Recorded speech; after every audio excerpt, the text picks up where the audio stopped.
ये कहते हुए जलपरी अपने मुंह से जोरदार हवा निकलने लगी। उस हवा में टुनी खुद को संभाल नहीं पाई और जलाशय के किनारे गिर जाती है। जंगल में बरसात के मौसम आते ही तेज बारिश होने लगती है। तब टुनी चिड़िया खाना ढूंढने निकलने से पहले अपने दो बच्चों से कहती है, सुनो बच्चों, मैं तुम लोगों के लिए खाना लेने जा रही हूँ। बाहर बहुत तेज बारिश हो रही है, तुम दोनों बिल्कुल भी बाहर मत निकलना, ठीक है? और मिनी, तुम भाई का ध्यान रखना। ठीक है माँ, मैं भाई का ध्यान रखूंगी। इसके बाद टुनी उड़ती हुई बारिश में खाना ढूंढने निकल पड़ती है। दीदी, बाहर कितनी सुंदर बारिश हो रही है, चलो ना थोड़ी देर बाहर चलते हैं। बिल्कुल नहीं, बाहर बहुत खतरा है, माँ ने मना किया है बाहर जाने से। मिनी का भाई उसकी कोई बात नहीं मानता। वो घर से निकलकर पेड़ की डाली पर बैठे बारिश देखने लगता है। तभी तेज बिजली कड़कती है। भाई, तू यहाँ आ, मेरी बात सुन, नहीं तो माँ डांटेगी। बारिश और तेज होती जाती है। तब टुनी चिड़िया एक पेड़ पर जाके बैठ जाती है। तभी वो मन ही मन सोचने लगी, अब मैं घर कैसे जाऊँ? बच्चे अकेले हैं, ऊपर से कितनी जोर तूफान और बारिश हो रही है। उसी समय टुनी की पड़ोसन मीनू कौवा उस रास्ते से उड़ती हुई जा रही थी। तब टुनी को देख वहाँ आके बैठ गई। टुनी, तुम यहाँ क्या कर रही हो? घर क्यों नहीं गई? मैं छोटी सी चिड़िया हूँ, इस तूफान में उड़ नहीं सकती, इसीलिए बारिश कम होने का इंतजार कर रही हूँ। मतलब तुम्हारे बच्चे घर पर अकेले हैं। मैं तुम्हें डराना नहीं चाहती, लेकिन क्या तुम जानती हो, हमारे जंगल के नदी में एक डरावनी जीव आया है। वो चिड़िया के अंडे और बच्चे को देखते ही खा जाता है। हाँ, मुझे पता है।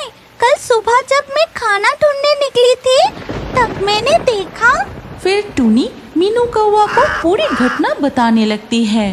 मैं तब नदी किनारे एक आम के पेड़ पर बैठी थी, तभी मैंने देखा नदी के पानी से एक अजीब सा प्राणी सिर निकल के। वो रहा पेड़ पर चिड़िया का घोंसला, उसमें से नन्हे नन्हे बच्चे की आवाज आ रही है। आज इन्हीं बच्चों को खाकर पेट भरूंगी।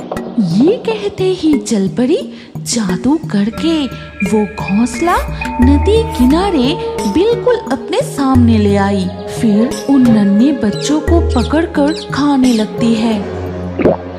मैं थोड़ी हिम्मत करके जोर से चिल्ला के बोली, कौन हो तुम?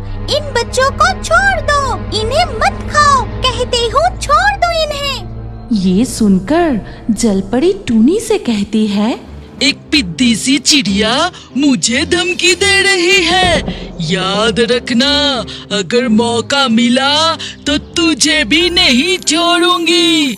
मैं तुझे खाने के बाद टक्कर तक नहीं लूंगी। ये कहकर जलपरी उन बच्चों को खा जाती है। फिर वो जादू से एक बिल्ली का रूप धारण कर जंगल के गहराइयों में चली जाती है।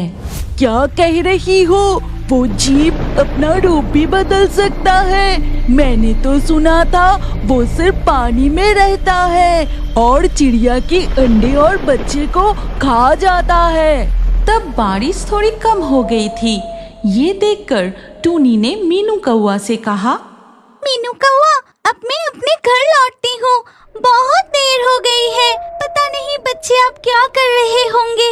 ये कहकर टुनी उड़ते उड़ते अपने घोंसले की ओर जाने लगती है। जब वो एक जलाशय के पास से गुजर रही थी, तभी जलाशय में वो रही टुनी चिड़िया, आज मैं उसे नहीं छोड़ूंगी। आज उसे ही खाके मैं अपना पेट भरूंगी। ये कहते हुए जलपरी अपने मुंह से जोरदार हवा निकलने लगी। उस हवा में टुनी खुद को संभाल नहीं पाई और जलाशय के किनारे गिर जाती है। क्या रे टुनी चिड़िया, उस दिन मुझे बहुत बोल रही थी, है ना?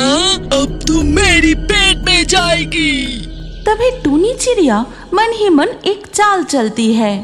तुम मुझे खाओगे? तुम्हारी ये साहस हुई कैसे? मैं तो किसी और के शिकार हूँ। उसने पहले से ही बोल कर रखा है कि वो मुझे खाएगा, और अगर उसे ये बात पता चल गई तो वो तुम्हें कच्चा चबा जाएगा।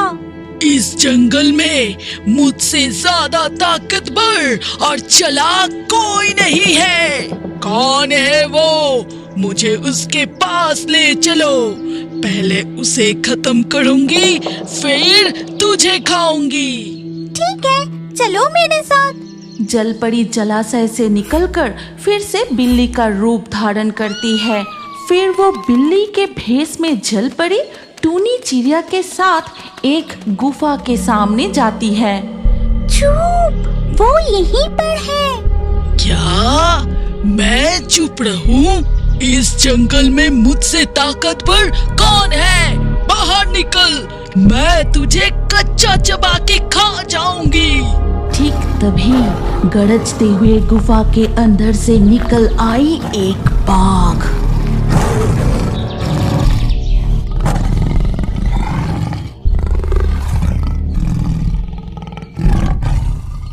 ऐसा क्या? तो मुझे खाएगा? अभी बताता हूँ कि कौन किसे खाएगा। बाघ को देखकर बिल्ली के भेष में जलपरी भागने की कोशिश करती है कि तभी वो बाघ उसे पकड़कर एक ही झटके में उसे पूरा निगल जाता है। मेरा काम हो गया, अब मैं अपने घोंसले लौट जाती हूँ। ये कहकर टूनी उड़ती हुई अपने घोंसले के पास आकर देखती है कि उसका घोंसला पूरी तरह से टूट गई है और बच्चे भी नहीं हैं। हाय हाय हाय, ये क्या हो गया? मेरे बच्चे कहाँ गए? मेरे घोंसले की ये हालत किसने की? पेड़ की डाली पर बैठे टूनी चिड़िया बहुत रोने लगी। ठीक उसी वक्त वहाँ मीनू कौआ आती है। रो मत टूनी, जब मैं यहाँ से गुजर रही थी तो मैंने देखा, तब भी तुम नहीं लौटी। तूफान में तुम्हारा घोंसला टूट गया था। बच्चे डर के मारे रो रहे थे, इसीलिए मैंने उन्हें अपने घोंसले में लेकर गई। अब तुम भी चलो। धन्यवाद मीनू कौआ, मैं तो बहुत ही डर गई थी। इसके बाद टूनी और मीनू कौआ वहाँ से उड़कर चले जाते हैं।